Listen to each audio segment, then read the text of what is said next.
La plus grande discipline, c'est de rester dans son axe, en fait, aujourd'hui. Oui. Est-ce que c'est ton ego ou alors c'est l'intuition? En fait, c'est pas un problème d'idée, c'est un problème d'exécution. Exactement. Bonjour et bienvenue dans l'épisode 9 de Sony So What, le podcast. Aujourd'hui, je reçois Hugo Huil, CEO de Flytex. Bienvenue Hugo. Salut Sonia, merci pour l'invite. Je suis ravie de te recevoir. Alors, tu sais que le parti pris du podcast, c'est toujours commencer par une citation célèbre pour illustrer mon invité. Aujourd'hui, j'ai décidé de t'illustrer à travers une citation de Carl Jung. Il n'y a pas de prise de conscience sans souffrance. Est-ce que ça t'inspire, cette phrase? Ouais, ça m'inspire. Malheureusement. Ah, je vois, parce que je crois savoir que dans ton histoire, une blessure a tout arrêté. Mais c'est aussi là que tout a commencé pour toi. C'est ça. Donc aujourd'hui, avec ce podcast, on va voir exactement comment une blessure peut devenir une véritable idée business et comment une idée business peut te réparer et aussi te rendre encore plus vrai et plus aligné. Ouais, cette phrase, je dis malheureusement avec de l'humour, bien sûr, parce que c'est grâce à cette typologie de personnalité que j'avance un peu dans la vie. Tu vois, que ce soit, bon, il y a eu une blessure, mais il y a aussi que j'aime bien dépasser mes limites. Souvent, tu frôles un petit peu avec le fait du burn-out, la blessure, l'épuisement. T'es assez... Tu flirtes avec la zone rouge. En tête. Ouais, toujours. Mais j'aime bien, tu vois, c'est là où j'ai l'impression d'avoir mérité ce que je gagne. Mais avec le temps, on en parlait en off, je m'assagis et j'apprends à plus avoir besoin d'aller dans cette zone rouge pour me reconnaître, tu vois. Et ça, je pense que ça va être les prochaines étapes de ma vie. Donc, on peut en parler après. Ok, super. Est-ce que, tu sais, on a l'habitude de parler des success stories, comme tu sais, d'une montée progressive, etc. Et avec toi, j'ai le sentiment que ton évolution et ton parcours, il est plutôt fait de rupture, de reconstruction, de cycles ou en fait des cycles de renaissance en fait. Et avant Flytex, avant le sport, avant ton image, est-ce que tu pourrais nous dire qui es-tu? Qui suis-je? Je pense que je suis quelqu'un de très passionné, d'extrêmement obsédé par ce qui l'inspire sur le moment. Et tu parles de cycles, et en fait, ma vie a été rythmée par des cycles comme ça, tu vois. Quand j'étais très jeune, avant mes 10 ans, j'étais passionné par les sports de glisse dans les skateparks. Donc, j'ai tout pratiqué jusqu'à mes 18 ans. Roller, trottinette, BMX, skateboard. Et je suis allé très loin, tu vois, à chaque fois. Et tous les 3-4 ans, je changeais de sport. Et j'évoluais. Mais par contre, quand je te dis obsédé, c'est que je vivais, mangeais, sport de glisse, tout le temps. Ensuite, de mes 18 à 22 ans, ça a été beaucoup la fête, quand j'étais étudiant. Là, j'ai switché. J'ai toujours gardé le sport comme point d'ancrage parce que c'est une hygiène de vie que j'aime. Et là, j'ai beaucoup fait la fête. J'ai trop fait la fête. C'était en école de commerce, c'est ça? J'étais en école de commerce. Et jusqu'à que ce soit trop, que je m'y perde et que je me dise oublie pas ton rêve. Ton rêve de liberté, ton rêve d'accomplissement, ton rêve de gravir des montagnes, que ce soit financière, mais aussi de reconnaissance, tu vois. Que ce soit envers moi, j'avais besoin, tu vois, de reconnaissance des autres. Et j'avais besoin d'aller me chercher, tu vois, sur ça. Et je savais que c'était là. Et c'est comme ça que j'ai switché. Et par contre, quand j'ai switché de la fête au business, ça a été on-off. Du jour au lendemain, j'ai arrêté de fumer, j'ai arrêté de boire, j'ai arrêté de sortir. Ah ouais, t'as tout de suite assaini. J'ai coupé les relations tout de suite. Et en fait, du coup, j'ai ce focus on-off que je maîtrise bien, qui, quand tu as un drive, c'est une force immense. Quand par contre, tu ne sais pas le gérer, c'est destructeur. Mais j'ai appris à le gérer grâce à mon drive, grâce à mon entourage, grâce à ma femme avec qui je suis depuis. Et petit à petit, quand tu construis sur un terrain qui est sain, ça peut que progresser, tu vois. Donc ouais, reconstruction, renaissance. À chaque fois, j'ai dû muer, changer totalement, oublier l'ancienne version pour arriver aujourd'hui. Et là, je rentre dans de nouveaux cycles encore. Et dans ces moments-là, est-ce que tu cherchais à prouver quelque chose? bien sûr. Tu voulais te prouver, j'imagine, à toi-même déjà. J'avais envie de me prouver à moi-même. J'avais énormément besoin de ce succès Flytex pour prendre confiance, Mhm. pour de vrai, pour prendre de l'estime et pour prouver aux autres aussi, tu vois. Et j'ai l'impression que là, ça s'est passé déjà. Donc là, ça y est, 2025, ça a été la première année où j'ai été vraiment plus authentique, où je me suis trouvé. Et c'est comme si, tu vois, j'avais vécu 27 ans de tornade jusqu'à là, cette année 2025. Là, 2026, nouveau cycle. Je démarre, je suis déjà vrai, tu vois. Plus aligné et je travaille dessus, tu vois. Par exemple, je sais que dans 5-10 ans, Mhm. je te dirais que je suis encore plus, mais parce que je découvre la personne. Mais là, ça y est, tu vois, je sais que je suis plus stable, je Mhm. sais que j'ai moins besoin de prouver, je sais que j'ai moins besoin de souffrir, Mhm. parce que je suis passé par les T'avais trucs. cette croyance que Ouais. il fallait souffrir pour y arriver? Ouais, je pense que on a toujours mis des attentes élevées sur moi depuis petit, Tu que es ce au soit niveau de tes parents, au niveau de mes parents, au niveau ton entourage? de mon entourage, mais je pense que c'est un bien parce qu'ils voyaient mon potentiel. Et quand tu vois quelqu'un qui gâche son potentiel, Oui. tu lui dis. Et je remercie mes proches. Parce que être un ami ou un membre de la famille, encourager quelqu'un qui va vers la destruction, c'est pas intelligent. Donc, il faut pas hésiter à rentrer dans les gens en quels tu vois une vision et que tu voudrais voir progresser, tu vois. Donc, je pense que c'est ce tiraillement. Mais bon, tant que toi, t'es pas prêt à changer, il y a personne qui peut te Non, faire oui, une changer, tu prise de vois. décision, Voilà, c'est ça. C'est ça. c'est une trajectoire qui est personnelle. C'est ça. Personne ne peut se faire à ta place, quoi. Exact. Et tu sais, quand on veut prouver les choses, ou se prouver à soi-même certaines choses, ça passe par le corps. Mhm. Et toi, tu voulais avancer, mais à un moment donné, ton corps, il t'a dit non. C'est à ce moment-là qu'est intervenue ta blessure, plutôt grave d'ailleurs. Mhm. Et est-ce que tu as l'impression que tu fuyais quelque chose à ce moment-là, quand est intervenue cette blessure? Toi, rappelle-nous, ta blessure, c'était au C'était un genou. ligament croisé, genou droit. Donc ça, c'est une blessure qui est grave. C'est quand même une blessure qui est costaud, ouais, puisque ça va entre guillemets t'handicaper toute ta vie, parce que tu dois faire attention toute ta vie. Tu Tu, récupères jamais tu vraiment à récupères 100%. jamais vraiment 100% de ta capacité, à part si t'es un athlète pro qui est envoyé dans un camp un peu d'entraînement. Hmm.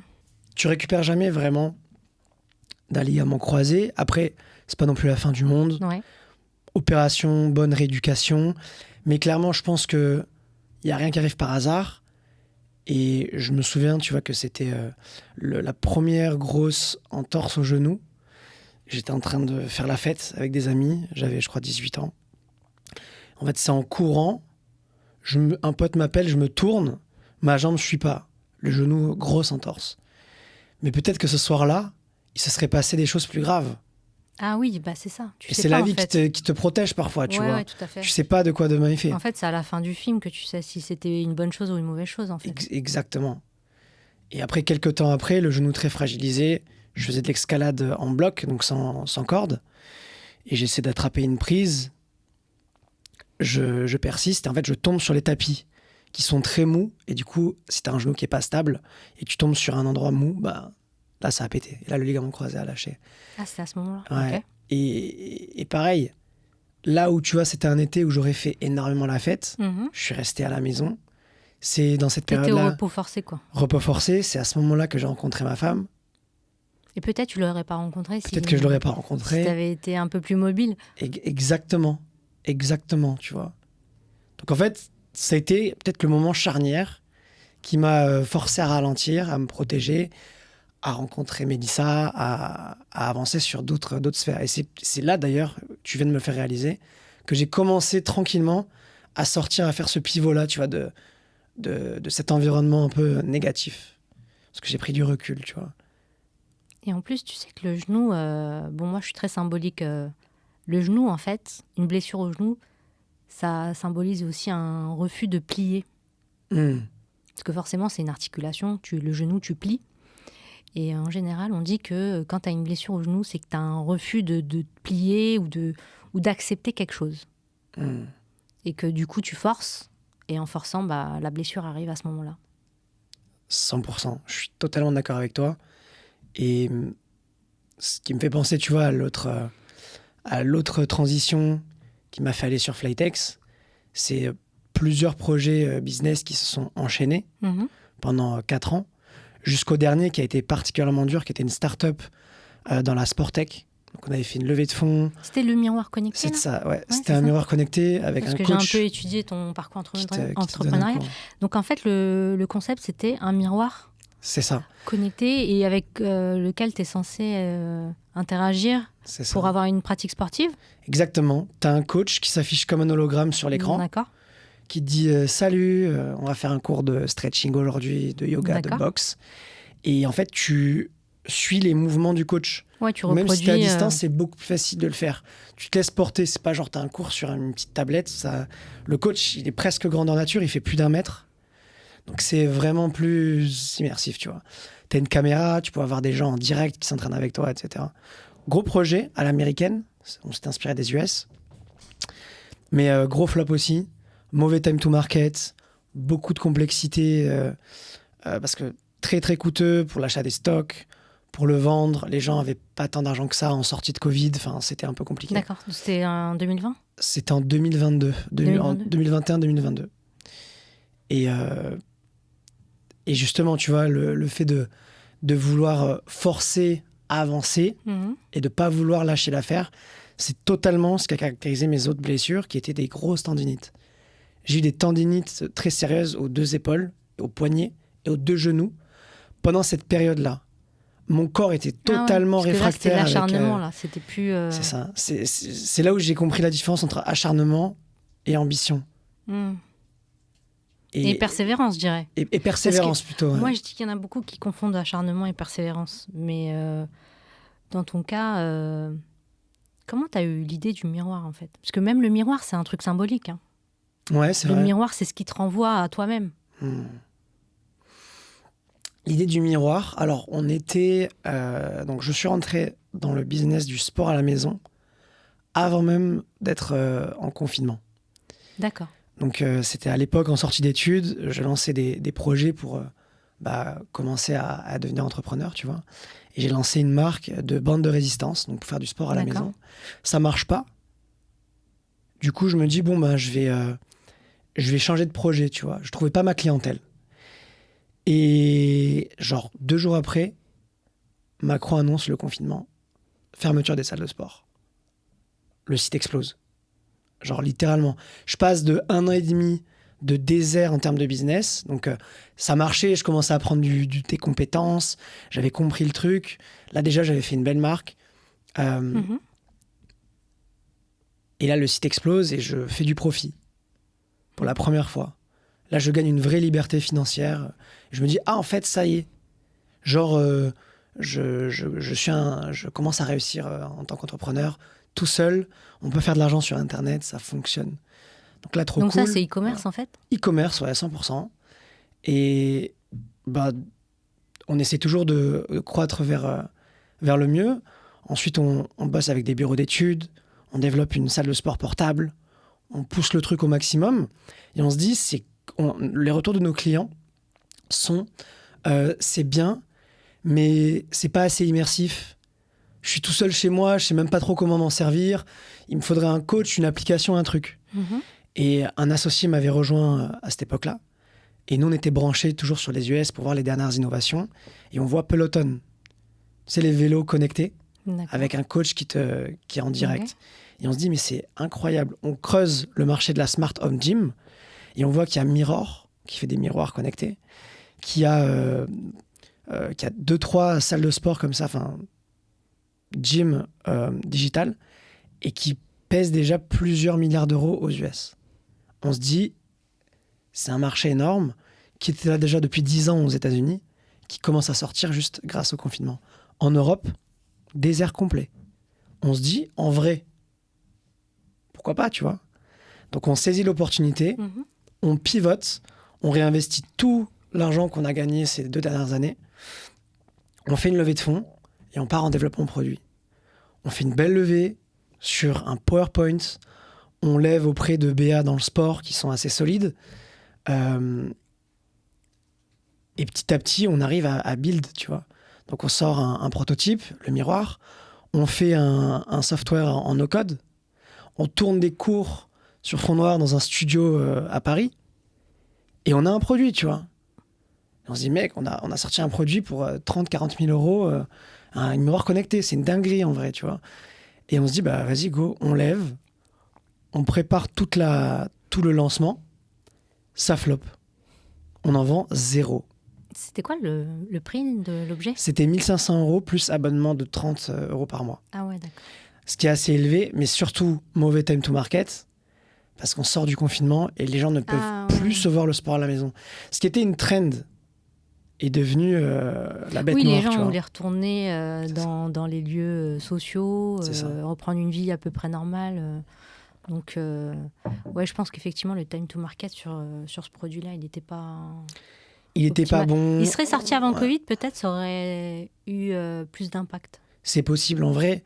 Bon, après, tu peux pas refaire le film, mais... C'est ça. Et puis au final, tu vois, je pense qu'on n'était pas non plus les... On aurait pu s'en sortir, mais ça coûtait tellement cher, en fait, à développer. Il y avait les 3 challenges en même temps. Le hardware, le software, le content. Tu prends déjà un des 3, isolé sur une boîte, c'est extrêmement dur. À cause du BFR, à cause de l'équipe de dev, à cause du contenu qui doit être nouveau tout le temps, community to business, enfin, c'est très très dur. Donc au final, content que ça n'ait pas marché. On va te mettre la définition du BFR, c'est le besoin en fond de roulement, pour ceux qui ne sont pas initiés. Là. C'est en fait, ta trésor, il faut qu'elle tourne aussi, parce que là... C'est ça, t'achètes 100 miroirs, t'en as pour 150 000 euros. Enfin, 100 000 euros. Ouais, donc t'as du cash dehors, quoi. T'as du cash dehors tout le temps, tu veux scaler, tu dois acheter en amont. En fait, t'es tout le temps bloqué, tu vis en étant ponctionné par des levées de fonds. Et en fait, même si ça avait marché, là, 2023-2024, on aurait été mort. Enfin, 2024-2025, on aurait été mort parce que les valos des boîtes se sont écroulés. Les business angels sont de plus en plus frileux maintenant. Ouais. Le marché est assez ils down, managent le risque, ouais. Le risque, et si tu fais pas de profit, les gens n'investissent pas aujourd'hui. Donc, ils veulent un ROI rapide. Comment ? Ils veulent un ROI rapide sur ce type d'investissement. Aujourd'hui, ils rentrent quand la boîte est plutôt rentable. Et c'est assez rare. Des dernières levées sujet marché, bien sûr, il y a toujours des exceptions en fonction de la vision et du background des fondateurs, mais aujourd'hui, le marché est beaucoup plus frileux, c'est clair. Et t'en as tiré quoi comme leçon de cette expérience-là ? Le truc que tu reproduiras plus comme erreur par rapport à ça ?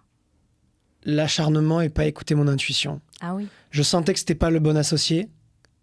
Je sentais que les capacités qu'il fallait pour le projet, donc tech, me dépassaient. Et moi, j'ai besoin de... Si tu veux être dans l'intuition totale, tu dois maîtriser à 360 et à 100% ton sujet. Ce que j'arrive aujourd'hui, tu vois. D'accord. Et du coup... Quand tu maîtrises bien ton produit, que tu maîtrises bien ta chaîne de valeur, etc. Ouais, quand tu maîtrises tout, c'est de l'inné. T'avances sans filet, t'as l'intuition. Ouais. De l'intuition à la fluide, décision, en fait. c'est très rapide. Ouais, c'est fluide, alors que là, t'es dans des sables mouvants, tu sais pas trop. Tu maîtrises fais pas. Des moves, tu maîtrises pas. Et du coup, tu fais des erreurs. Tu fais nimp, en fait.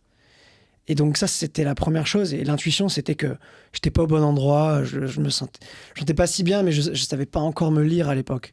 Et du coup, ça se traduisait en tendinite. Ouais. Je forçais, j'étais stressé, anxieux. Et là, tu utilisais le sport comme une compensation. Comme compensation, j'essayais de me repousser. Pas repousser. Comme une conscience.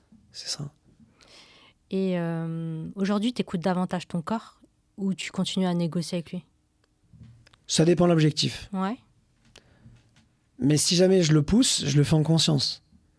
Tu vois, par exemple, pour préparer un marathon et me dépasser, ben je lui dis à mon corps, je lui dis, je sais que tu vas vouloir ralentir, on ralentira après. Là, on va passer dans une sacrée tempête.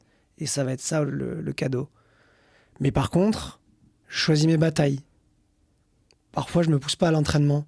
Pourquoi ? Parce que je sais que j'ai besoin de cette énergie pour me ressourcer dans mon business. Et je dois pas consommer de la dette d'énergie, parce que l'important, c'est d'être bien, d'être dans mon business. Tu peux pas être tout le temps épuisé, tu vois. Donc j'arrive à choisir mes batailles. Et j'ai aucun problème, même quand je suis avec un pote avec qui on se challenge, à abandonner un training, tu vois, ça arrive. On tient une allure, je sens que je vais rentrer dans la zone de dette d'énergie. Je dis non, pas aujourd'hui. Genre là, j'ai pas l'énergie. Ouais, je vais pas me mettre dans le rouge. Je vais pas me mettre dans le rouge alors que demain, j'ai un gros rendez-vous. Ouais, c'est ça. J'ai des trucs qui vont me demander du mental. Ouais, tu modules. Je m'adapte sans ego, tu vois, je suis beaucoup plus en détente. Quand je lance un projet, tu vois, il y en a plein qui disent à partir du moment où tu envisages la défaite, t'as déjà perdu. Ah ouais. C'est faux. C'est faux. Ça, Quand je lance un projet, j'ai confiance à la qualité du travail que je vais fournir. Ouais. Donc je dis, moi je crois en cette théorie du marché, je crois en cette qualité de notre produit, je vais le lancer du mieux que je peux.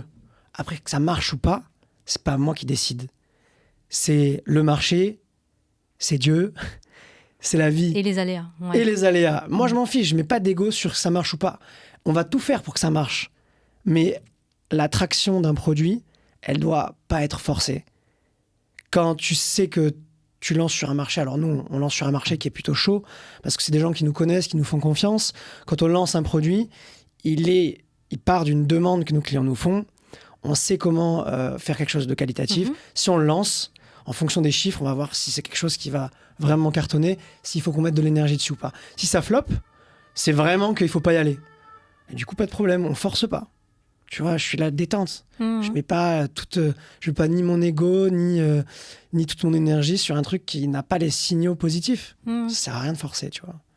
Donc ça m'a appris des vrais switches. Et justement, par rapport à cette obsession de la performance qu'on peut retrouver chez certaines personnes, je voulais revenir sur un moment précis où tu fais ton premier marathon et que tu avais justement cette obsession, corrige-moi hein, si je me trompe, mais tu voulais absolument faire 3h30. C'est ça, ouais. Et au bout du 40e kilomètre, tu t'évanouis. Ou en tout cas, tu as un vrai malaise. Est-ce que... pourquoi ce chiffre, il comptait plus que ton corps à ce moment-là? Il y a deux choses. La première, c'est que je ne me fixe pas d'objectif où il n'y a pas du dépassement dedans. Parce que je ne vais pas avoir la même discipline et la même progression des effets composés, tu vois, sur l'entraînement. Tu ne fixes pas un objectif ambitieux. Exactement. Dans le business, je me mets toujours des chiffres ambitieux et dans le sport aussi. À long terme, moyen ou long terme, mais en fait, tu ne sais jamais à quel point, de quoi tu es capable.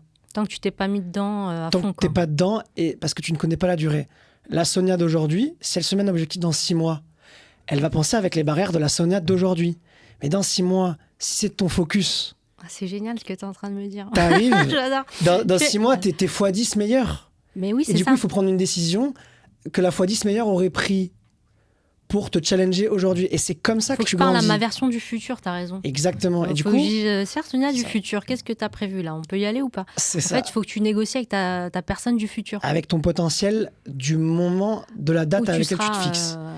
À la date plus tard. C'est comme ça que tu grandis dans la vie. Et moi, donc, faire un marathon, j'étais déjà athlétique, je courais déjà. Faire un sub 4 heures, c'était à ma portée. Sub 4 heures, c'était à ma portée. Je l'aurais pris avec moins de détermination et de sérieux que si je me mettais un objectif qui me fasse peur. Si tu avais été un peu trop détendu sur le résultat. Sachant que l'objectif 3h30, c'est un objectif secret. Ah. Alors, en fait, c'est ce que tu as convenu avec toi-même. Mon plan d'entraînement était 3h30, mais mon coach m'avait dit c'est très ambitieux, on va voir si ton corps tient pendant la prépa et on décidera. Mais on va plutôt viser sub 4, 3h45. Moi, j'étais là, OK. Pendant les 2 premiers mois, je me suis dit, waouh, c'est mort, il n'y a pas 3h30. Inatteignable. Et en fait, 3 semaines avant la course, tu passes des gros paliers. Et en fait, je passais des allures 3h30. Je me suis dit, en fait, c'est faisable. D'accord, parce que tu l'as éprouvé dans le réel. Ouais, en fait, il faut être scolaire avec une prépa marathon. Si tu passes les grosses séances et que tu es à l'allure, tu fais le taf, faut faire confiance à ton corps. Et après, le jour même, il y a l'adrénaline, il y a les encouragements, et il y a le fait de donner 110%. Tu t'éteins à la ligne d'arrivée, c'est OK, tu vois, c'est une course. Bah, tout ça peut jouer en ta faveur et tu peux réussir. Et si tu veux, du coup, je me suis dit, bah voilà, il y a un monde où c'est marrant de se challenger. Et au-delà de ça, J'avais un pote avec qui on se tirait la bourre, Corentin. Salut si tu vois le podcast. Il avait fait genre 3h37 ou 3h45. Du coup, je voulais faire mieux que lui, tu vois. Ah ouais. Parce qu'on se challengeait et c'est comme ça qu'on progressait tous les deux, tu vois. Ouais, ok. Et du coup, je me suis dit, vas-y, c'est C'était 3h30. ton lièvre, en fait. J'avais signé dans ma tête, j'avais signé un challenge élevé. Ouais, c'est une convention que tu prends avec toi-même, quoi. C'est ça. Et pourquoi je me suis évanoui et c'était... Alors, est-ce que c'était idiot de ma part? Oui et non. Oui, parce que j'aurais dû certainement, en voyant les signaux de mon corps, ralentir. Mais j'étais inexpérimenté. Du coup, Ouais, c'était ta première. c'est ta première. Du coup, tu sais pas en fait si ça ressemble pas à ça l'effort ultime du marathon. Parce que dans tous les cas, t'en chies. C'est extrêmement dur.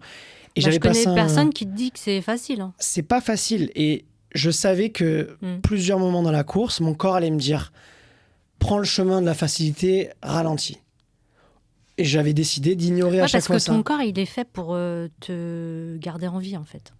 Exactement. Enfin, ton cerveau, Ouais. reptilien de base, il a un logiciel où l'idée, c'est de te maintenir en vie. Donc, quand il te voit pousser dans les extrêmes, bah, il va te lancer le programme rester en vie. Et c'est ce que m'a dit mon coach. Je lui ai dit, est-ce que c'était dangereux ou pas? J'aurais pu, genre, je sais pas, mourir ou faire un truc. Ouais, parce que t'en as qui laissent la vie. Hein. Il m'a dit, non, c'était pas dangereux parce que grâce au fait que tu te sois évanoui, ton corps a coupé les circuits voilà. pour te protéger. Ouais, c'est ça. D'où cette souffrance-là aussi. Voilà. Ton corps a coupé les circuits. Ouais, parce il que a dit, des oh fois, là, tu vas trop loin. la douleur peut être tellement intense. Enfin, peut-être pas en l'espèce, mais parfois, la douleur est tellement intense que le cerveau déconnecte. Dans certaines situations. Ouais, oui, c'est vrai. Il a un programme déconnexion antidouleur. Et avec le recul, est-ce que tu te dis, si j'avais abandonné à ce moment-là, qu'est-ce que ça aurait dit de moi, en fait? Qu'est-ce que ça aurait dit de toi? Bah, je crois que ça aurait... Enfin, en fait, c'est justement pour ça que je me battais, tu vois. Parce que, à ce moment-là, j'étais dans une méta dans ma tête où... Il faut aller au bout. On va au bout. On va au bout, tu vois, et c'est comme ça. Surtout quand c'est les derniers kilomètres, on a l'impression que c'est les plus durs. Ces derniers kilomètres, on va au bout, tu souffres, bah t'avances et tu termines la course, quoi. Et en partant, je savais que j'avais 10-20% de chance. Je me dis, bah autant tout donner et on verra. Mais peu importe les signaux, peu importe. Et en fait, c'était une masterclass pour moi parce que je sais où je peux aller. Mon mental est tellement puissant que je peux aller au-delà de la douleur jusqu'à que ce soit ton corps qui s'évanouisse. Je sais que je peux aller jusque-là. Alors, maintenant, est-ce que je pense pas m'y remettre? Je pense que j'irai plus jamais dans aussi loin parce que j'ai vu, en fait, tu vois la limite, la vraie. Mais c'est rare de pouvoir avoir la chance de connaître sa vraie limite et de la vivre aussi puissamment. De la toucher de près comme ça. De la toucher de près. Là, je l'ai vu. Cool. Est-ce que j'ai envie d'y retourner? Non. Donc maintenant, je la joue différemment. Je me prépare mieux. Ouais. Je mets des objectifs qui sont plus cohérents avec mon niveau. Je mets plus de temps. Ou alors, simplement, je n'y vais pas. Pour préserver ma santé. Parce qu'après, pendant un mois, j'étais fatigué. Ah, tu traînes ça sur... Je traîne ça longtemps. En fait, parce que je me souviens que j'étais crampé encore pendant 2 semaines. C'est une vraie dette, là, que tu traînes. Ah là, t'as pris une dette. Et en fait, elle m'a coûté de l'argent, tu vois. Mais par contre, ben voilà, je me suis venu à mon premier marathon. Je m'en souviendrai toute ma vie. Genre, quelle expérience. Et je suis arrivé, et surtout, et d'ailleurs, c'est ce qui me caractérise, c'est que j'ai pris une revanche derrière. Et ça, et le goût de la revanche et de la victoire après des difficultés, c'est tellement meilleur que quand tu réussis du premier coup. Tellement meilleur. Et pareil, c'est un test. Parce que là, ça correspondait à quelle période, là? Il y a 2 ans. Ah ouais, donc c'était au moment où c'était compliqué. Il y a 2 ans, c'était première année de Flytex. Ah ok. Première année de Flytex, où je me suis lancé. Donc c'était les démarrages, les débuts. C'était les débuts, ouais. Et est-ce que tu penses qu'à cette époque-là, tu confondais encore discipline et acharnement? Oui. Oui, 100%. 100%. Enfin, j'étais en train de découvrir cette conscience de lecture, tu vois. Pourquoi tu fais les choses? Pourquoi tu as besoin d'aller jusque-là? C'est quoi la raison? Et d'ailleurs, je suis allé chercher je suis allé chercher cette revanche parce que l'année d'après, je me suis rentraîné et j'ai réussi le marathon en 3h28. J'ai passé une course incroyable parce que j'étais surentraîné par rapport à l'objectif cette fois. Du coup, j'ai profité de ma course. Je suis arrivé en détente. C'était dur, mais tellement moins dur que la première que du coup, j'ai profité. Et après, je me suis dit, bah, franchement, là, le chrono, c'est terminé. Alors, j'ai refait un 10 km, mais pas du longue distance sous chrono, tu vois. Pour l'instant, le marathon sous chrono, c'est terminé. Et d'ailleurs, maintenant, je ferai mes courses sans montre, tu vois, pendant pas mal d'années. Parce que j'ai besoin de ce temps de repos. Par contre, je vais faire de la longue distance. Je fais toujours de la longue distance. Cette année, j'aimerais faire un 100 km, mais à mon rythme. Pour la beauté de vivre, tu vois, l'aventure d'une course, mais sans la pression sans la pression du chrono. Sans la pression du résultat. Pour le plaisir, tu vois. Je vais le faire pour le plaisir maintenant. C'est totalement différent. Et justement, par rapport à cette notion d'acharnement qu'on peut retrouver parfois même dans l'entrepreneuriat, ce que tu disais tout à l'heure, avant Flytex, tu as eu 3 échecs d'entreprise. Ouais. Enfin, échecs. Disons que tu as eu 3 expériences entrepreneuriales avant Flytex. Parce que j'aime pas trop dire le mot échec, moi j'aime mieux dire expérience. J'en ai même eu, je pourrais même te dire 50, 60. Avant ? Oui. En réalité, t'en as eu plus que ça ? En fait, quand tu fais... donc au début, quand je faisais de l'e-commerce, je lançais des projets. En fait, je faisais des sites internet. Tu faisais des POC ? C'est ça. En fait, je faisais que des POC et j'en faisais 3 par semaine. Je lançais 3 marques par semaine pour essayer, pour trouver un marché. Donc POC, c'est Proof of Concept, c'est lancer des concepts. C'est ça. Et voir si ça prend. Tu testes ton marché. Tu vois si ça prend. Et quand ça prend, tu t'accroches. Et j'en ai testé, je dis 50, 60, c'est... Avant d'avoir... sauf qu'en fait, t'es nul. T'exécutes mal. Donc, c'est pas forcément même le projet qui est mauvais. C'est juste que toi qui as mal fait le marketing. C'est toi qui as mal fait le produit. Et, en fait, c'est pas un problème d'idée. C'est un problème d'exécution. Exactement. Mais avec la répétition vient la qualité d'exécution. Donc, t'apprends à exécuter de mieux en mieux. C'est ça. Et c'est pour ça qu'on dit aux gens, prioriser l'action avant la perfection. Il vaut mieux faire du volume énormément, faire 1000 fois la même chose, que mettre un mois à faire une chose bien. Et à force, tu auras des automatismes, tu produiras mieux. C'est ça, en fait. Tu gagnes en efficacité. Il y a un moment où le volume bat la chance et où toi, t'es prêt. T'as les bons skills c'est fort ce que tu dis, là. Au bon moment pour le bon marché. Tu peux me répéter cette phrase ? Elle est super. Le volume bat la chance. Ouais. Le volume bat la chance et tu rencontres ton marché. Parce que tu es mûr en termes de compétences. Tu es le bon profil de founder pour ta problématique. Exemple, moi avec Flytex. Passionné de sport, blessé au genou, concerné par les blessures, par la performance et la résilience. C'est la brand. Je suis la meilleure personne en ce moment pour faire cette marque. Et c'est presque la marque qui m'a choisi, tu vois. Et ça, c'est le volume. Ouais, il y a une concordance. Dans ma vie de projets qui m'ont mené à ce projet-là. Jusqu'à que je dise, ah ouais, j'ai envie d'aller sur ce genre de projet.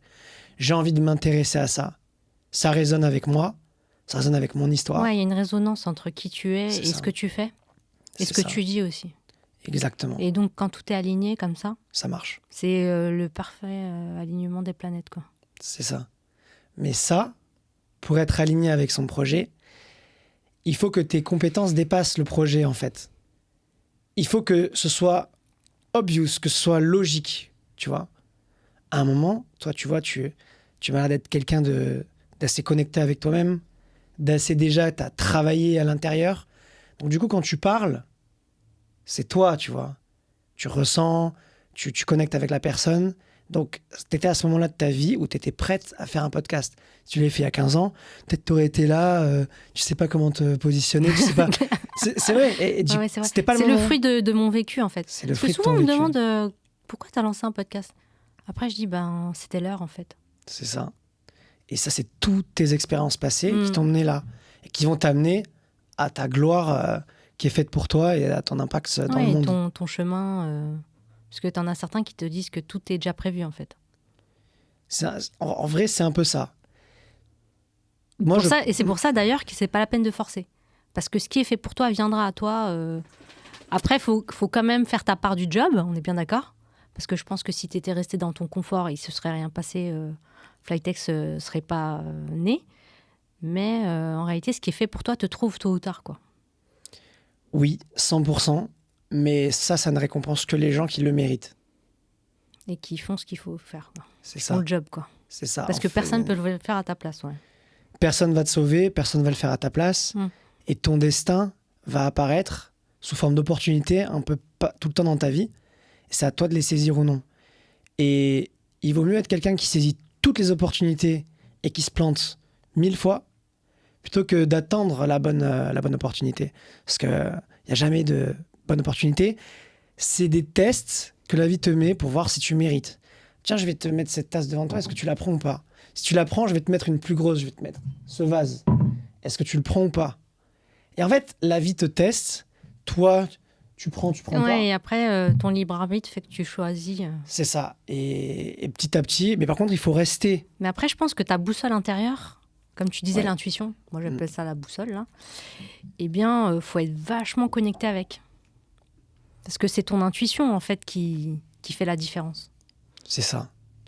Et souvent, quand on parle d'intuition, on dit aux gens, tu sais ce qui va pas en ce moment.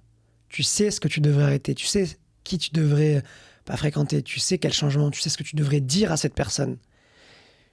Mais on ne le fait pas parce qu'on a peur du changement, de l'inconfort, Parce du que rejet. c'est coûteux aussi de... Tu vois, il y en a qui te disent la dignité, le respect de soi, sa paix, etc. Mais tout ça, il y en a beaucoup qui en parlent, mais peu qui pratiquent aussi, tu vois. Parce que c'est coûteux. Les choix peuvent être coûteux.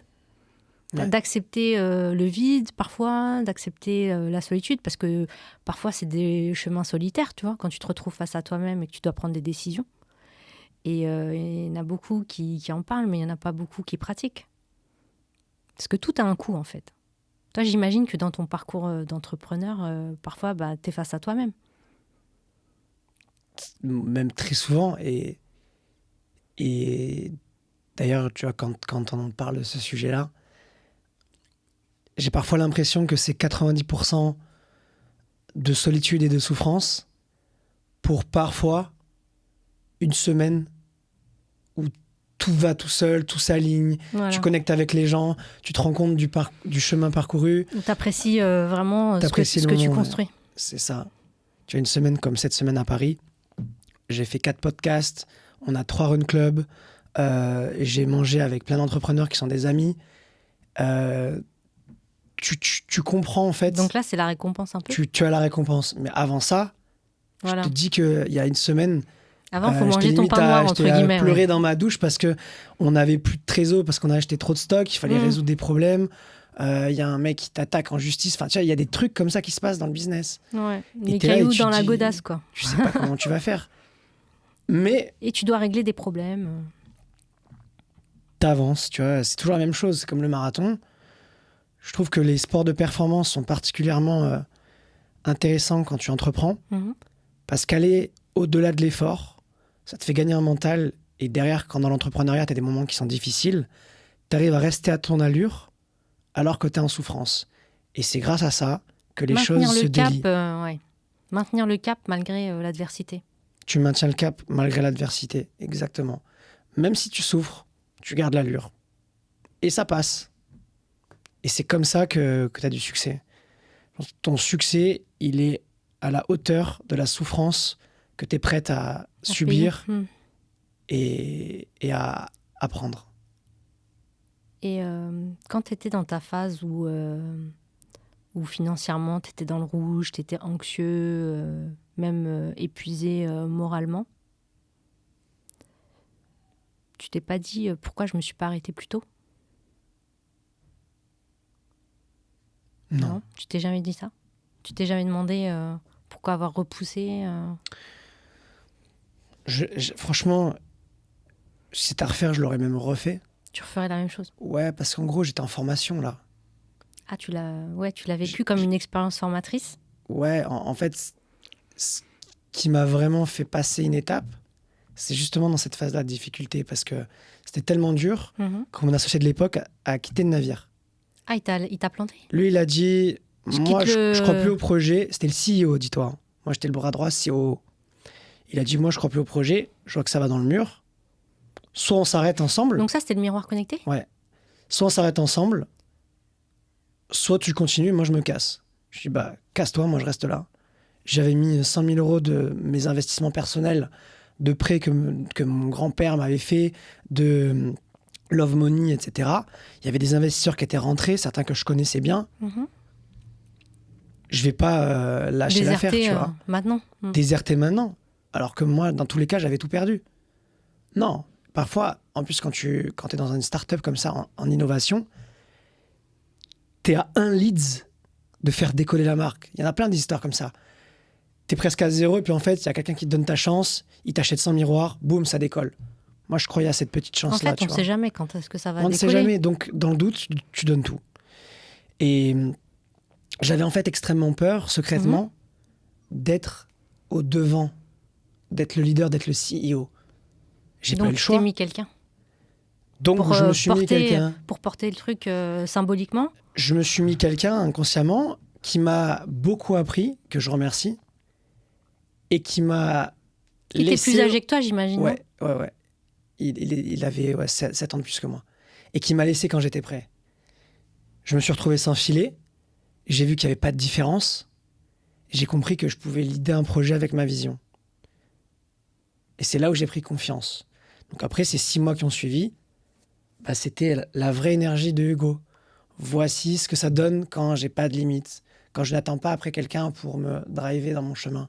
J'ai Et que tout je suis donné. moi-même surtout. Je suis moi-même, j'ai plus de barrières. Et j'assume Voilà. qui je suis alignée et j'ai pas peur aussi de prendre ma place, quoi. C'est ça. Et j'ai cassé la baraque, ça s'est bien passé. C'est juste que ça marchait pas, mais en termes d'exécution, de recherche de marché, on était extrêmement rapide, agressif. On a fait des trucs de fou. On a même pivoté dans des EHPAD. On donnait des cours avec le miroir à des petits vieux. Tu vois, ils se régalaient, ils étaient trop contents. Et ça aurait pu marcher, tu vois. Mais c'est ma boussole interne où je me suis dit, oula, je suis pas aligné, ça me régale pas plus que ça. Ça pourrait marcher, mais C'est une opportunité, mais je me sens pas dedans, quoi. je suis pas dedans, c'est beaucoup d'administratif, ça m'inspire pas du tout. Et c'est là où j'ai compris la boussole, elle était là, tu vois. Mais pour que ma boussole s'active, il faut que je sois sans filet et au premier plan. S'il y a quelqu'un devant moi, moi je suis flemmard, je vais me laisser porter, tu vois. Je vais volontairement, vas-y. Si tu veux te mouiller, vas-y. Mais du coup, je sais que... Et tu vas te mettre en retrait. Je vais me mettre en retrait. Mais maintenant, je sais que pour être pleinement moi, je dois me mettre à risque et devant, tu vois. Et c'est un peu le on-off. Soit je suis en retrait, soit je vais être vraiment, tu vois, en lead. Maintenant, ça s'estompe. Parce que j'ai plus besoin autant de polarité. Tu vois, je suis plus en mode... je surfe ma fréquence plutôt que d'être dans les extrêmes, tu vois. Et plus je grandis, plus je mûris avec mon business et avec moi, plus je laisse porter, tu vois. Et Flytech, c'est né d'un besoin personnel. Ouais, C'était presque thérapeutique pour toi. 100%. Et c'est un peu peut-être la marque qui t'a sauvé. Ça m'a sauvé sur plein de... À tout point de vue, peut-être. Ça m'a sauvé dans ma pratique du sport, ça m'a sauvé dans le mental, en termes de finances, en termes de sécurité, en termes d'estime de moi. C'est vraiment ce dont j'avais besoin, tu vois, dans ma vie, pour accéder aux prochaines étapes. Et tu dirais que cette marque, elle t'a réparé? Oui, et c'est marrant d'ailleurs, par rapport aux produits qu'on fait, mais oui. Elle m'a réparé, elle m'a réalisé. Donc tu trouves qu'elle elle est... Enfin, c'est un business qui existe pour répondre à une problématique marché et aussi pour résoudre quelque chose en toi. Ouais, tu vois, je dis souvent que Flytech, c'est une extension de moi. Quand tu me dis ça, j'ai l'impression que c'est carrément un organe à moi. Vraiment. C'est un prolongement. C'est un prolongement c'est un prolongement de moi, tu vois. Et c'est bien parce que ça me porte et parce que du coup, c'est plus moi j'arrive à m'élever, plus la marque grandit. Donc je travaille avant tout sur moi. J'ai des coachs, etc. J'en ai plusieurs parce que je sais que c'est le point de départ de la croissance. T'as des de mon coachs business. business ou coach J'ai sport? coach sport, coach business et coach mental et spirituel. Ah ouais, j'adore. Ouais. Et mets-moi une discipline où je veux être meilleur, je prendrai un coach. Hmm. Je veux dire, Bah, tu gagnes du temps, en fait. Hein. tu gagnes du Quand tu temps. prends un coach, déjà, bah, tu progresses plus vite. Tu prends confiance et tu imites par l'exemple. C'est-à-dire, c'est l'apprentissage par mimétisme un peu. Parce que c'est des gens qui sont en général, c'est des personnalités, etc. Donc, tu gagnes du temps. Ça fait plusieurs mois, voire là, ça se compte en années que je suis coachée. Donc, effectivement, je sais faire un e-trust, je sais faire un RDL, je sais, hein, tu vois, techniquement, je sais faire. Mais c'est pas que l'exécution par le corps, c'est aussi tout le mindset qui va avec, en fait. L'idéal, c'est super important d'avoir un mentor. Quelqu'un qui est pas non plus à 100 niveaux, parce que là, c'est trop loin, mais qui a 3 à 5 niveaux. Et que, secrètement, tu vises quelqu'un qui est à 100 niveaux de toi, mais qui t'inspire, mais sur le long terme. Tu vois, je sais pas, par exemple, là, on est dans un podcast, ça pourrait être Oprah Winfrey, tu vas pas avoir... Est-ce que tu passes du podcast à une émission, à des marques de produits, à des magasins, j'en sais rien. Mais tu as une boussole où tu dis, secrètement, Ouais, je rêverais que dans 20 ans, ma trajectoire soit c'est là. ça. Par contre, la personne qui t'accompagne au quotidien, elle est à 3 à 5 niveaux et tu vas la doubler. Hein. Tu vas toujours la doubler. Tu vas la doubler. Quand tu la doubles, tu changes de mentor. Le but, le jeu, c'est de doubler son mentor. Alors, c'est pas Ouais, on s'est l'objectif compris, principal, mais de moins atteindre son niveau, quoi. C'est ça, parce que lui, il va te donner toutes les clés. Donc en fait, même s'il est super expérimenté, il donne les clés. Si tu exécutes bien, que tu mets l'effort pendant assez longtemps, il n'y a pas de raison que tu ne rencontres pas son niveau. Ça prend 3 à 5 ans, hein, toujours. Mais ça arrive. Ouais, c'est un cycle. Ça, parce qu'après, lui, s'il est bon, il continue d'évoluer parce qu'il a d'autres mentors aussi plus élevés. Mais c'est pas le cas de tout le monde. Et toi, tu penses qu'un mentor, c'est un peu une relation, comme un peu une relation amoureuse où les gens se choisissent, ou c'est toi qui dois choisir? Ça dépend. Je pense pas qu'il y ait de règles.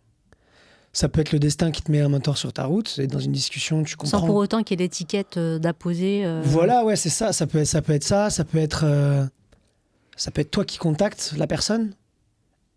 Je suis inspiré par ce que tu fais. Est-ce que tu accompagnes des gens? Tu fais un call, ça fit super bien. En fait, t'as shooté et le tir était réussi, tu vois. Et parfois, c'est juste le hasard, tu vois. Tu sais pas. Ouais, les rencontres. Ouais, ça dépend. Mais par exemple, regarde dans ton cercle déjà qui t'a. Moi, les mentors que j'ai. Dans les figures inspirantes, ouais, t'en as? Ouais, Qui t'ont inspiré? De ouf. T'as des exemples? Là, en e-commerce, je suis dans le groupe de Davy Fogarty, qui a monté la marque The Hoodie en Australie et dans le monde entier. Il a fait 1 milliard d'euros en ligne depuis qu'il a commencé. Tu vois, c'est une masterclass sur le marché anglo-saxon sur cette marque-là. Et après, lui, il a fait ça. Puis, il a jump dans d'autres projets. Maintenant, il est investisseur, il est même sur Shark Tank, etc.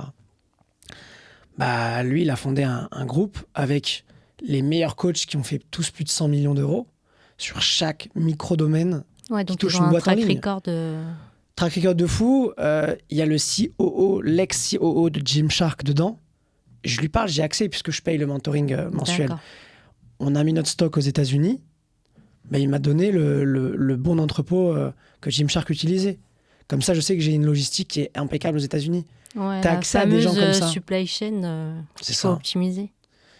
Exactement. Et ça, c'est pour chaque chose. Donc, j'ai des coachs dans chaque domaine e-commerce. Dès que j'ai une problématique, j'appelle le mec le plus, ou la fille la plus qualifiée. Ouais.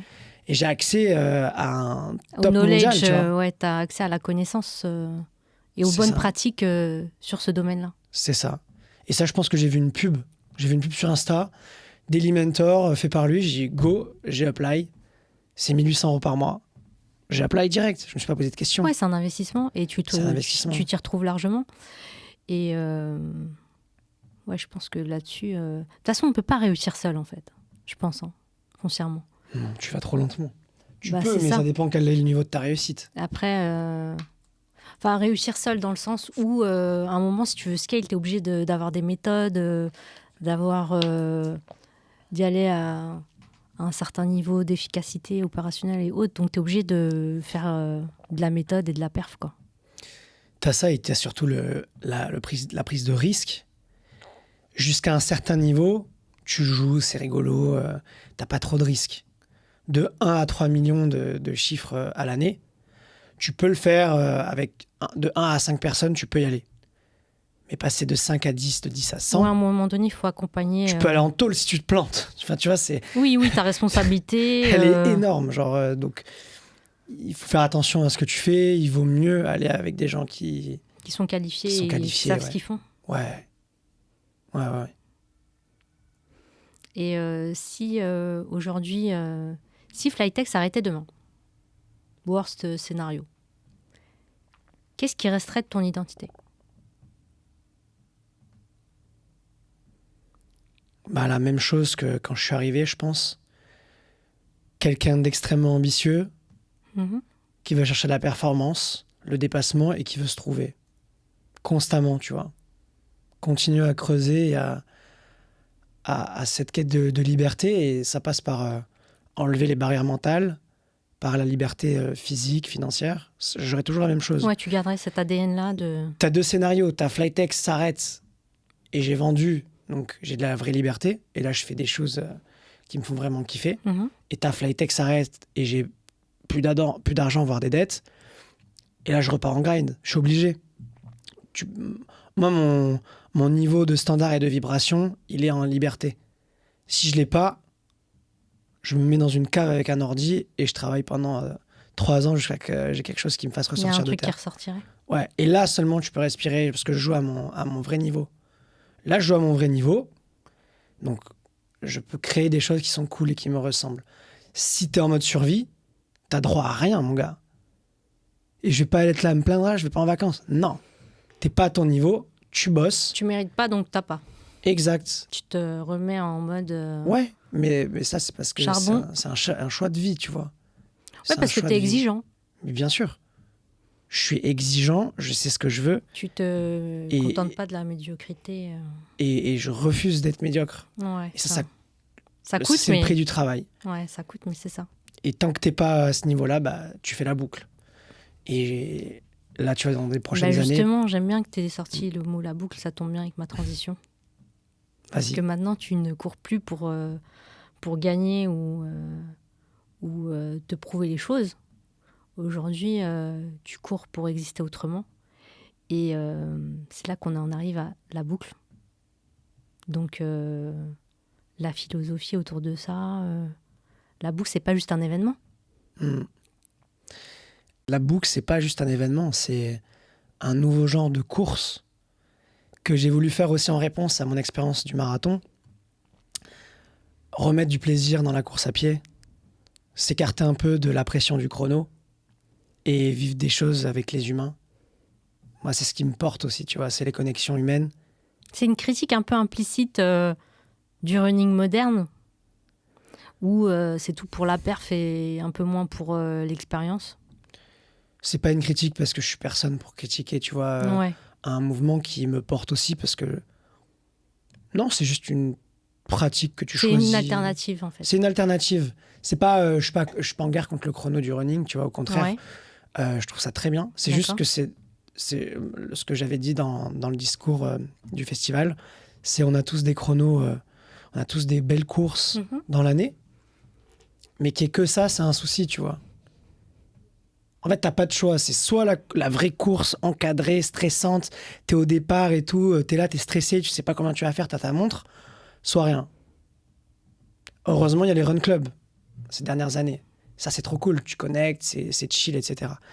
Mais si tu veux aller encore plus loin qu'un run club, c'est toute une journée, tu vois. Et en fait, la boucle festival, c'est un run club de 2000 personnes qui a lieu pendant toute une journée, avec lequel tu vas vivre des émotions qui sont folles parce que tu arrives avec une distance en tête que tu maîtrises ou qui te fait flipper et tu repars avec une distance bien supérieure.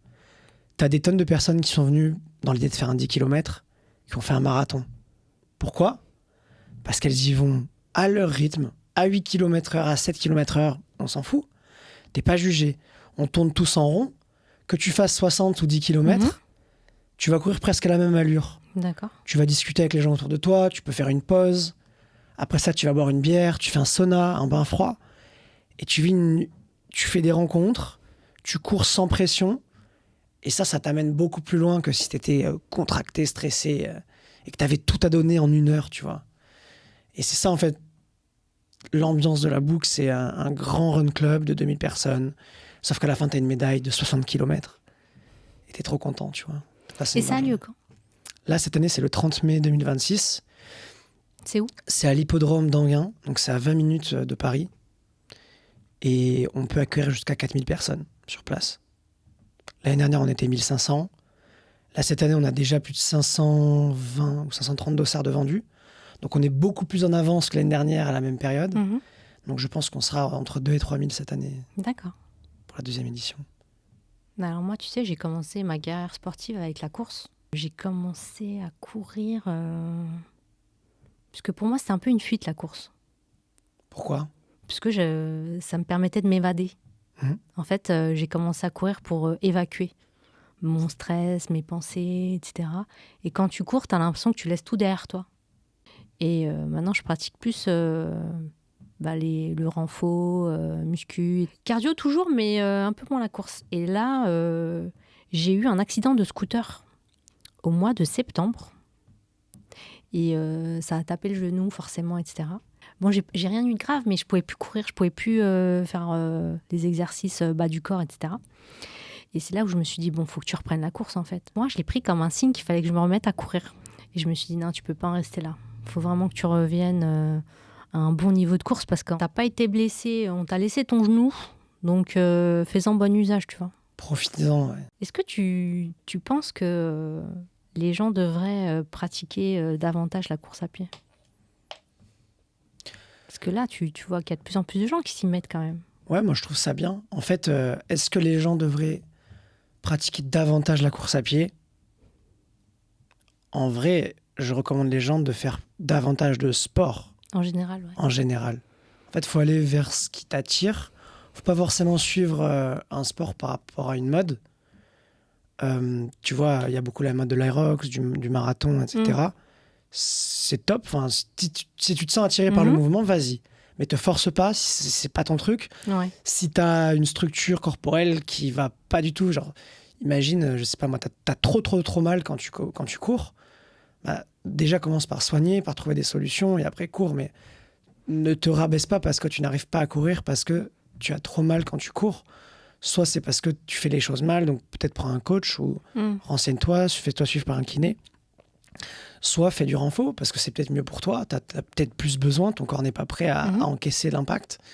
Donc ouais, moi je dirais aux gens de bouger plus en général. Et d'ailleurs, tu vois, ce que je fais moi de plus en plus là, c'est marcher. J'essaie de marcher la marche, ouais. 45 à 1 minute par jour, 45 à 1 heure par jour. Déjà là, tu as gagné un tour. Et en plus, tu fais 1 heure de sport, mais tu fais partie du top 1%. De ceux qui font... Sinon, tu es sédentaire. Hein. Si tu bouges moins d'1 heure ou 2 par jour, tu es sédentaire.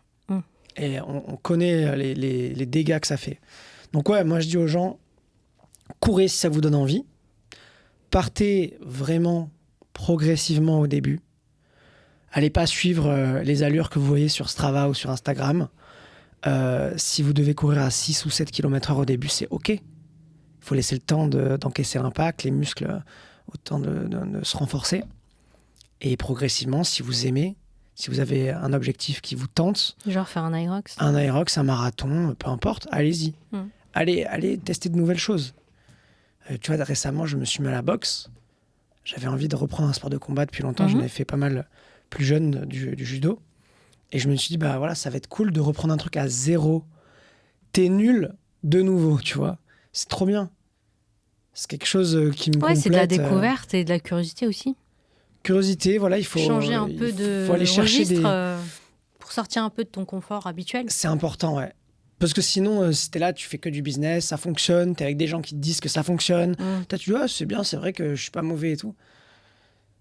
C'est là où tu commences à arrêter de progresser. Ah, ouais. Du coup, là, je fais de la boxe, je me prends des coups de poing dans la tête.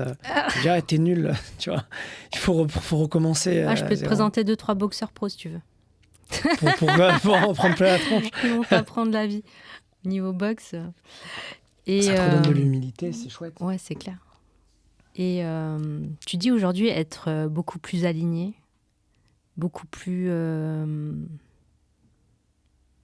ancré dans tes valeurs, tout ce qui te guide au quotidien autour de Flytex. Qu'est-ce qui pourrait te faire replonger aujourd'hui? Quel est l'élément qui pourrait tout remettre en question? L'ego. Ah ouais, manager l'ego, Ouais. comme tu disais tout Parce à l'heure. L'ego Quand ça marche. En fait, pendant très longtemps, j'ai passé vraiment pas mal de temps ces dernières années à comprendre le sujet de la pulsion. Parce que quand tu es dans une période difficile dans le business et que tu vois tes potes à Ibiza faire la fête ou machin, tu as la pulsion de t'échapper de la difficulté pour aller chercher le plaisir, tu vois.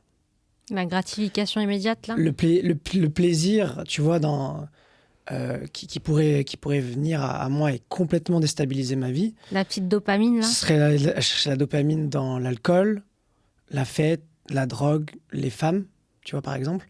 Alors que j'ai une vie super stable, que j'ai une femme depuis longtemps, que j'ai un business qui est stable, que je bois pas d'alcool, que je fais pas la fête, que je fais pas tous ces trucs-là qui te tirent vers le bas, en fait. Si un jour je décide de me dire, tiens, j'ai mérité le fait que je puisse maintenant m'amuser et qu'en fait je ne maîtrise pas, tu vois ça, et que je parte complètement et que je me dise, mais en fait, pourquoi je me prends la tête, je devrais pouvoir m'amuser un maximum, etc. Bah là, je te garantis que ça partira en sucette et que je m'éloignerai en quelques années de la personne que je suis aujourd'hui. J'en ai conscience. D'un côté, ça m'attire, tu vois. La pulsion m'attire. C'est la tentation aussi. La tentation, mais c'est normal, elle est partout aujourd'hui.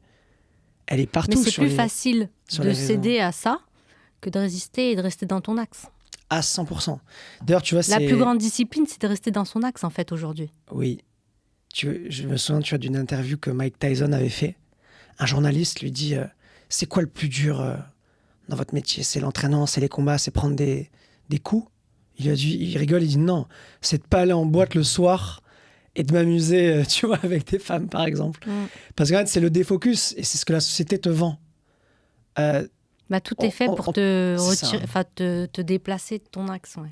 On veut que tu ailles vers le plaisir facile. Ça, c'est ton ego qui veut être nourri de ça.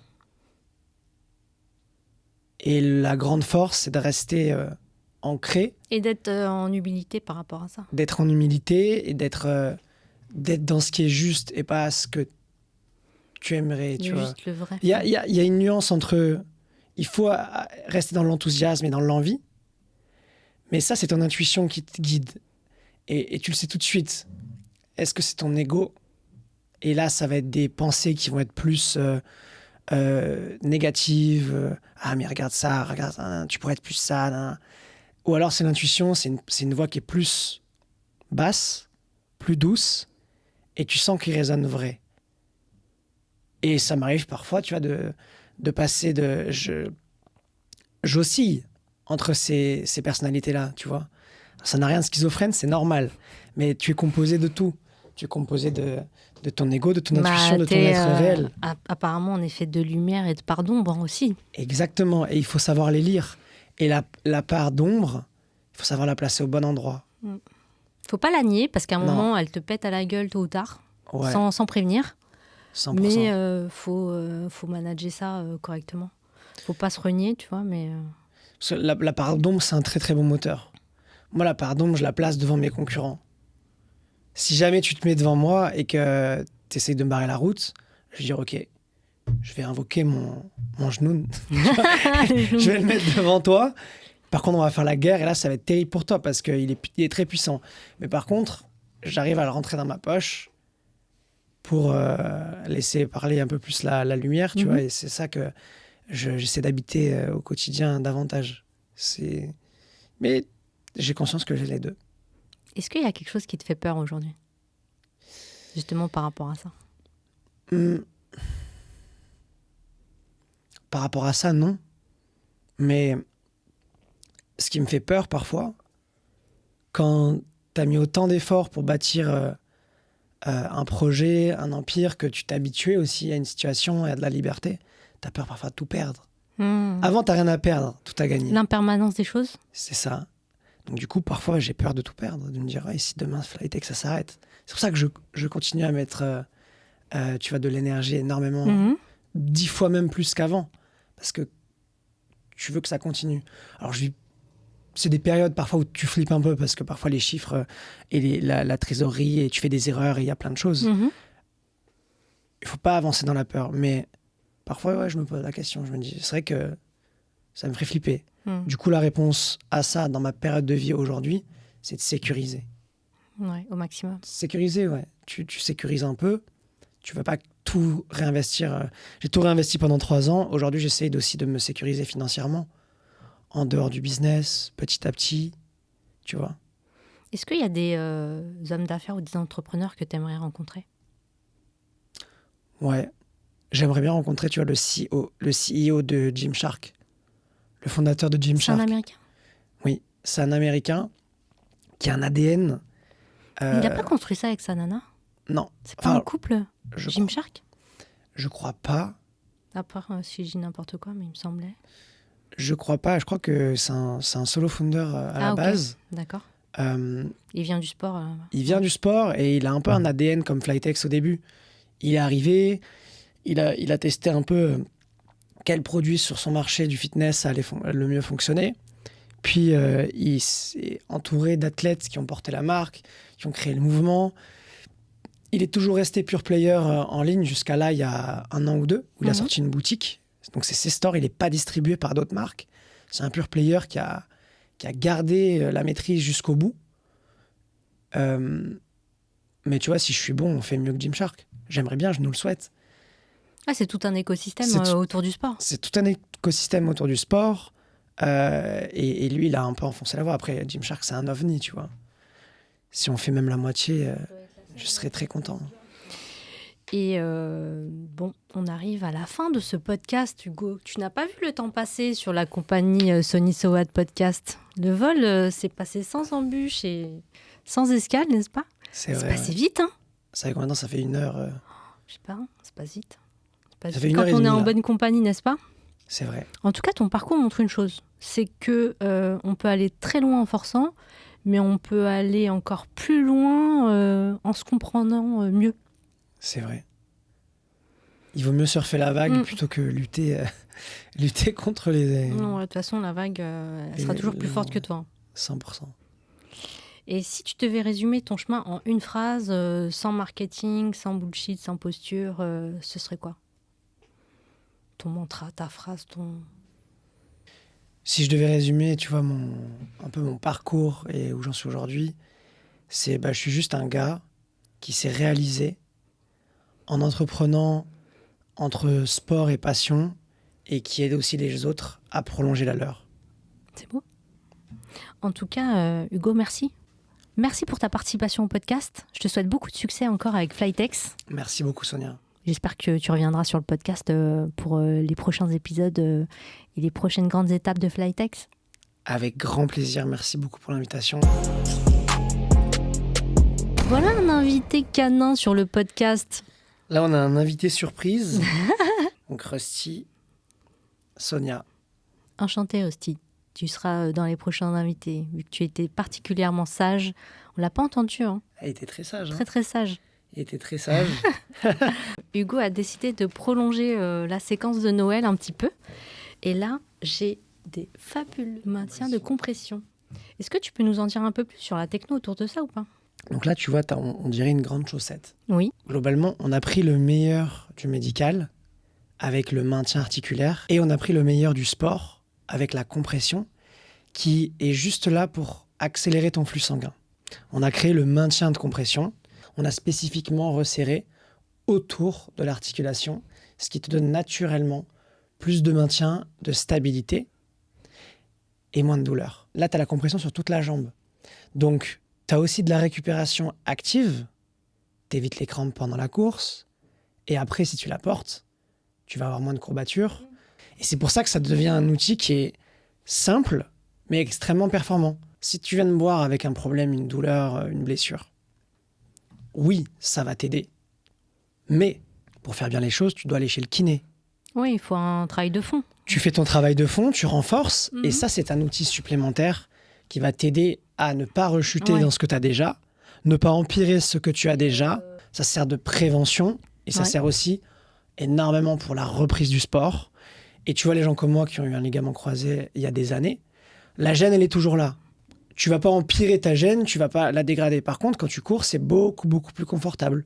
C'est simple, ça marche instantanément, et c'est agréable. Et celles-ci sont pour toi.